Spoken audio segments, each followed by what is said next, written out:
34 வருஷமா எங்க தண்ணி இப்படியே தான் இருக்கு. கொஞ்சம் மழை வந்தாலே எங்க தண்ணி சேர்ந்து நாங்கள் புளியாந்தோப்பில் இருக்கோம். எங்கள் வீட்டிலலாம் அவ்வளோ தண்ணி. இப்போ நாங்கள் இன்னொரு வீட்டுக்கு போகிறோம், எங்களுக்கு தெரிஞ்சவங்க சொந்தக்கார வீட்டுக்கு போகிறோம். தண்ணியெல்லாம் வைக்கணும். அங்கேருந்து இவ்வளோ தூரம் வரைக்கும் தண்ணிலாம் ஒரு தண்ணியும் எடுக்கல, எதுவுமே செய்யலை. அங்கேயுமே அங்கே அங்கேயே இருக்குது. ஒரு கொஞ்சம் ஒரு 1 hour விடாமல் மழை பெய்ஞ்சாலே தண்ணி.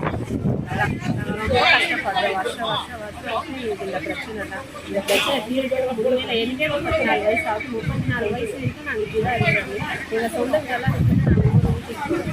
அங்கே எங்களுக்கு சாப்பாட்டுக்கு எதுவுமே வழி இல்லாமல் உங்களுக்கு வீட்டுக்கு போய் நாங்கள் கஷ்டப்படுறோம். எங்களுக்கு பிரச்சனை இல்லாமல் எங்களுக்கு தீர்வு எப்போ தான் கிடைக்குது.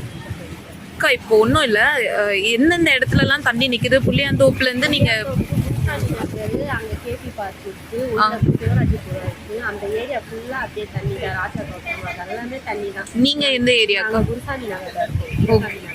புளியாந்தோப்பை சேர்ந்தது தான். அங்கேருந்து குருசாமி நடந்து தான் இந்த தண்ணிக்கு இந்த மழைக்கே வீட்டுக்குள்ளெல்லாம் தண்ணி வரும். எப்பவுமே தண்ணி ஆமா, இந்த ஏரியா வந்து அந்த மாதிரி ஏரியாமா. எப்பயுமே 34 வயசு அது அப்பத்துலேருந்தே இங்கே தண்ணி அங்கே தான் இருக்குமே. கொஞ்சம் ஒரு நாள் எதனால இங்க இவ்வளவு தண்ணி நிக்குது? எப்பவுமே எங்களுக்கும் தெரியவே இல்லை. பள்ளமான ஏரியாமா காவாடப்பா இந்த ரோடு பேடு பண்ணுமா ரோடு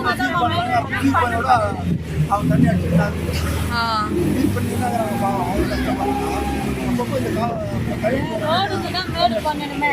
ரோடு மேடு பண்ணணும் ஃபர்ஸ்ட். காவா